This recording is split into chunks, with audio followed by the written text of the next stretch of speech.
Thank you very much. Do you have any questions, please? Mr. President, Canada's Prime Minister says that they will be implementing retaliatory tariffs. You said if that were to happen, that you would be responding with large-scale tariffs. Will you be following through with that promise? Well, absolutely, but we had a very good conversation. Mark called me today at 10 o'clock. We put out a statement. We had a very, very good talk. He's going through an election now, and we'll see what happens, but we have Liberation Day, as you know, on April 2nd, because, and I'm not referring to Canada, but many countries have taken advantage of us, the likes of which nobody even thought was possible for many, many decades, for decades. And, you know, that has to stop.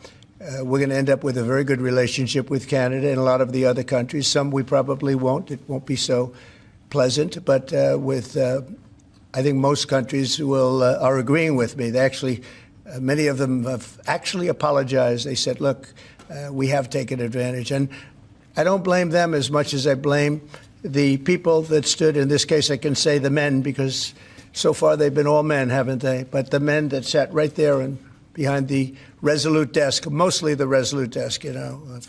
I don't know if you know, you have a choice of 7 desks. The Resolute is the one I like, but some chose other ones. But they sat right behind a desk right in this location, and they let our country be hurt very badly. But I didn't do that. So, but we had a very good talk, the Prime Minister and myself, and I think things are going to work out very well between Canada and the United States. Yeah, please, go ahead. Mr. President, how are the talks with India on tariff going on? And what is the expectation from India? How much do you want them? Well, as you know, Prime Minister Modi was here just recently, and we've always been very good friends. India is one of the highest tariffing nations in the world. You know that. I know. Thank you for shaking your head, but it's brutal. It's brutal. They're very smart, and he's a very smart man and a great friend of mine, actually. And we had very good talks. I think it's going to work out very well between India and our country.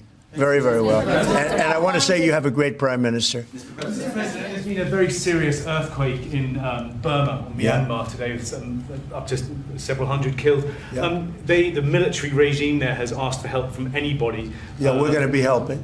We've already alerted the people. Yeah, it's terrible what's happened. It's helping. We've already spoken with the country. Okay, please. Mr. President, yesterday you asked Representative Stefanik to stay in her seat. Can you explain your reason for that? Did it have anything to do with the tight polling in the Florida district that former Representative Waltz held? Well, I think we're doing, yeah, I think we had, as you know, we have a few elections going on, and she is phenomenal, number one. She is a friend of mine, and she was going to go to the United Nations, and I said, look, there's a lot of room for doing that or something else, but she's very popular in her district, and I didn't want to take a chance. I don't even know who else is running. I assume somebody else would have been running, but if she runs, she can't be, you never want to say can't be beaten, but I think can't be beaten. She's very, very well-liked and very smart. And I said, Lise, would you do me a favor? We cannot take a chance. We have a slim margin. We don't want to take any chances. We don't want to experiment. And she polls like I do. I won her district, as you know, by a lot of points. And she also does very well there. When it comes to Florida, you have 2 races, and they seem to be good. It's a Trump plus 32 area. The one thing is they're spending like $12 million, and our candidate doesn't have that kind of money, spending much less than that, like maybe 1/12, about $1 million, a little bit more than $1 million. So the airwaves are blanketed, and you never know what happens in a case like that. I won it by 32 points. And it's very, very strong. It used to be Democrat, but when I came along, they liked me for whatever reason. You'll have to explain that, but they liked me, and we're way up. But you don't know what happened. Second district, who seems to be in pretty good shape, but likewise, he's being outspent about 5-1. So we don't want to take any chances. So I went to Elise and I said, Elise, do you mind? Very highly rated person, you know, she was a real leader. and she will be again. I spoke with Mike Johnson. They're going to put her in a high leadership position. But will you mind staying in Congress? Because we don't want to take any chances. And it's as simple as that. It's basic politics. It's politics 101. She's very popular. She's going to win. And somebody else will probably win, too, because we did very well there. I did very well there. But the word probably is no good. So I really appreciate her doing it. She's doing me a big favor when she does it, because she was all set to go to the United Nations, and she would have dealt with Putin and Zelensky and everybody else, and she would have been very effective. But we really don't want to take any chances, because it is tight. Mr. President, go ahead, please. Thank you, sir. You and your team apprehended a top 3 leader in the violent gang MS-13 yesterday, just 30 minutes outside of Washington, D.C. What has made you and your team so effective in finding, locating, apprehending, and deporting these violent, illegal migrants? I love this guy. I wish more people would ask questions like that. But thank you. That's very nice. I appreciate it. And they happen. All you're doing is being fair with you when you ask a question in that way. Pam Bondi and Kash Patel and all of the rest of law enforcement. And I think we have to include ICE and Border Patrol, Paul of Border Patrol, the whole group from Border Patrol. They're so incredible, and it's dangerous stuff, hard stuff, and it's really an unforced error, because these people were allowed into this country. They shouldn't have been in this country. They would have never been in this country. We're getting rid of some of the worst criminals in the world. They came out of jails and mental institutions from all over the world. But Pam and the whole group, and Cash, who's here, and it's so good to have him. I see him all over. He's working 24 hours a day, but the job they've done is incredible. And they caught one of the worst criminals in the world, I guess, in terms of evilness. You don't get any worse than the MS-13 guys and the Tren de Aragua guys. You could flip a coin. It's a rough group. And, the big thing is they have to be able to do their job. I was watching it on television like you, and I saw the home that he lived in a good area, but boy, they had a lot of weaponry in there, right? Highly sophisticated, really brutal stuff. So I appreciate the question, and I just want to thank Cash and Pam and the whole group for doing a fantastic, and the local law enforcement who's been so terrific. Even first responders. So I want to thank everybody, and thank you very much. Mr. President, I want to say, first of all, happy Women's Month. You do so much for women by, first of all, keeping men out of women's sports, and you platform so many. That was an easy one. That was crazy. You platform so many great women, like your Chief of Staff, Susie Wiles. You also have Caroline Levitt doing a great job as press secretary. Now Alina will be joining as well. Since Democrats seem to struggle answering this question, I wanted to ask you, what is a woman, and why is it important that we understand the difference between men and women? Well, it's sort of easy to answer for me, because a woman is somebody that can have a baby under certain circumstances. She has a quality. A woman is a person who's much smarter than a man, I've always found. A woman is a person that doesn't give a man even a chance of success. And a woman's a person that in many cases has been treated very badly, because I think that what happens with this crazy issue of men being able to play in women's sports is just ridiculous and very unfair to women and very demeaning to women. And that's got to be about a 94%. I read today it was a 94% issue. And I watched the other day, a congressman, a Democrat congressman, fighting for the fact that men should be allowed to compete essentially in women's sports. And I say, I hope they keep that going, because they'll never win another election. That's a big deal. But women are basically incredible people, do so much for our country, and we love our women, and we're going to take care of our women. Mr. President, what was your reason for pardoning Trevor Milton? Highly recommended by many people. That was taken advantage of. He did a business deal like in Utah, as I have it, and I think he was exonerated, and then they brought him into New York. We had a rough road. I mean, he was exonerated. It was a big celebration. Again, I don't know him, but they say it was very unfair, and they say the thing that he did wrong was he was one of the first people that supported a gentleman named Donald Trump for president. He supported Trump. He liked Trump. I didn't know him, but he liked him. It was in Utah, and they went after him. They went after his family. They went after his businesses. And he was, I believe, exonerated, and then they went after him again, and they brought him this time into Manhattan, and he had nothing to do with Manhattan. And they got him, and I said, that's unfair. There are many people like that. They support Trump, and they went after him.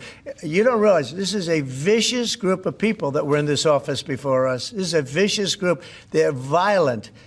What they were doing to people, and you could go story after hundreds and even thousands of stories, and they went after this man.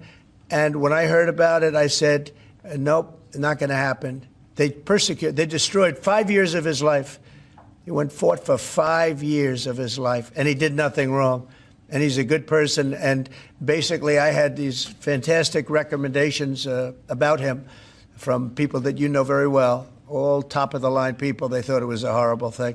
There are many such cases, by the way, many such cases. Should Americans buy cars now if they want to avoid Please go higher ahead. prices?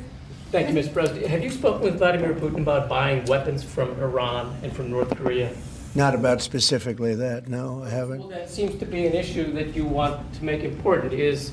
Well, I'm making all issues important. You got a lot of important issues. You also have the children issue that's important. You know, it's a lot of children are living in Russia right now. That's a horrible situation that would have never taken place if I was and the country is being decimated. But, you know, they're losing 2,500 on average young men, mostly men, almost in all cases men, actually, but young men every single week, 2,500, and they're not from our country. They're from Ukraine and they're from Russia, but it's human lives, and if we can get it stopped, and I think we're making progress. But there's a lot of ill will between the parties. Should Americans buy cars now if they want to avoid higher prices? And then just to follow No, I don't think so. I think you're going to have a country that's going to boom. I just spoke to Tim Cook of Apple. He's investing $500 billion in the United States, which he would have never, he told me, I would never have done it if you lost the election, and I would have never done it if there wasn't a tariff system that is an incentive for people to come. And remember, there are no tariffs. All you have to do is do your work right here. If you have your company here, if you build your product, make your car, or whatever it is you're making, no tariffs. And we're going to have, I think, Scott, I would say we're close to $4 trillion, even going close to $5 trillion. Now, we haven't had that for years. If you add up years, they haven't invested like that. And here we are in 2 months. We think we're up to close to $5 trillion of investment. They're going to build car plants. They're already building. Many of them have already started. And if you build a car in the United States, and one thing that I just spoke with John Thune about, I just spoke to Mike Johnson about, Speaker, we're going to do something that has never been done in this country before. I'm very proud to say it was my idea. And so sometimes a simple idea, they say, how'd you think of that one? It's so simple, it was never done.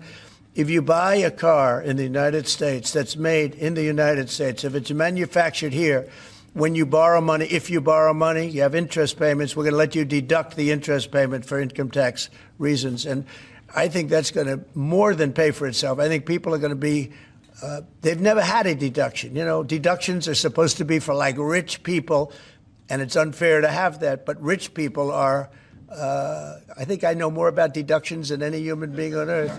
But, you know, the truth is that people that are middle-income people that buy a car and actually have to borrow money, they're going to now get an interest deduction on their car if it's made in the United States. If it's made someplace else, that won't take place. But car companies, as you know, are already expanding and building new plants. They've already started. And I think you're going to see numbers. Howard, you're seeing it. And Scott, you're seeing it. You're going to see numbers the likes of which you've never seen before. Yeah, please go ahead. The Vice President is in Greenland right now. Do you have plans to expand U.S. military presence in Greenland? Is that... We get along very well with Greenland. We get along very well with Denmark. We've always had a good relationship. Denmark does a lot of business in the United States. We don't do so much there, but they do a lot of business in the United States. And I think they want to see, I think everybody wants to see that work out. We need Greenland, very importantly, for international security. We have to have Greenland. It's not a question of, do you think we can do without it? We can. If you look at Greenland right now, if you look at the waterways, you have Chinese and Russian ships all over the place.